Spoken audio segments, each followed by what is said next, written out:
నారావారి నకిలీ బడ్జెట్ ఈరోజు శాసనసభ శాసన మండలి సభ సాక్షిగా ఒక నకిలీ బడ్జెట్ అంటే పేదలకు కానీ నిరుద్యోగులకు కానీ రైతులకు కానీ ఆడబిడ్డలకు కానీ అంటే ఎవరికి ఎటువంటి ఉపయోగపడే బడ్జెట్ కాకుండా కేవలం కూటమి ప్రభుత్వానికి వాళ్ళకు వచ్చే కమిషన్ల దానికే ఈరోజు బడ్జెట్ రూపకల్పన మాదిరి ఈరోజు మాకందరికీ అనిపిస్తూ ఉంది.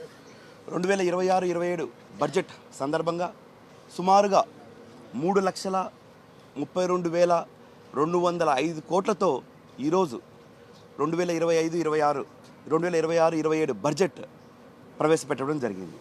ముఖ్యంగా దీంట్లో సుమారు 75,868 కోట్ల ద్రవ్య లోటు చూపించడం జరిగింది.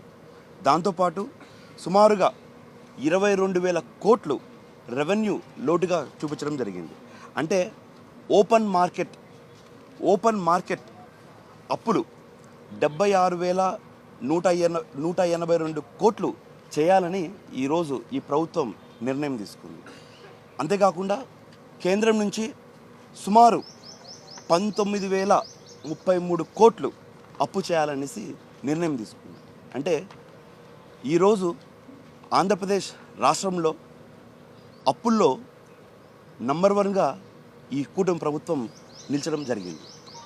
దీంతోపాటు వాళ్ళు చెప్పిన సూపర్ 6 సూపర్ హిట్ కావచ్చు లేదా సూపర్ 6 సూపర్ 7 ముఖ్య హామీలు అంటే మొదటి హామీలు నిరుద్యోగ వృద్ధి గురించి కానీ లేదా ఆడబిడ్డ నిధుల గురించి కానీ లేదా మహిళలకు ఇచ్చిన హామీలు ఏవే కానీ ఈరోజు ప్రవేశపెట్టిన బడ్జెట్లో దాఖలాలు లేదు.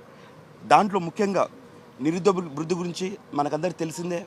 20 లక్షల ఉద్యోగాలు లేదా 3,000 రూపాయలు పెన్షన్ అని చెప్పారు. దాని గురించి ఎక్కడే కానీ ఒక చిన్న ఊసు కూడా లేదు. అదేవిధంగా ప్రతి మహిళకు 1,500 రూపాయలు ఇస్తామని కూటమి ప్రభుత్వం ఎలక్షన్లకు ముందు ప్రామిస్ చేసింది. సుమారుగా ఇది 3వ బడ్జెట్ వాళ్ళది. ఏ బడ్జెట్లో కూడా 1 రూపాయి కూడా బిడ్డ నిధి కింద కేటాయించిన పాపాన పోలేదు.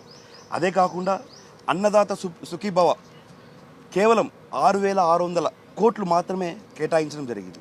అంటే సుమారుగా 54 లక్షల రైతు కుటుంబాలకు 20,000 ఇస్తామని చెప్పిన ఈ కుటుంబ ప్రభుత్వం అరాతొరాగా చిన్న బడ్జెట్ రైతులకు కేటాయించడం జరిగింది. అంటే ఇట్లా చెప్పుకుంటూ పోతే నాడు నేడు సంబంధించిన స్కూళ్ళకు కావచ్చు ఏ దానికి కూడా ఒక సఫిషియెంట్ బడ్జెట్ కానీ లేకపోతే వీళ్ళు చెప్పిన తల్లికి వందనం దానికి సంబంధించి కానీ ఎక్కడే కానీ ప్రాపర్ బడ్జెట్ వీళ్ళు ఇంట్రడ్యూస్ చేయకుండా వాళ్ళకు సంబంధించిన వేలో ఈరోజు ఈ బడ్జెట్ కేటాయించడం జరిగింది.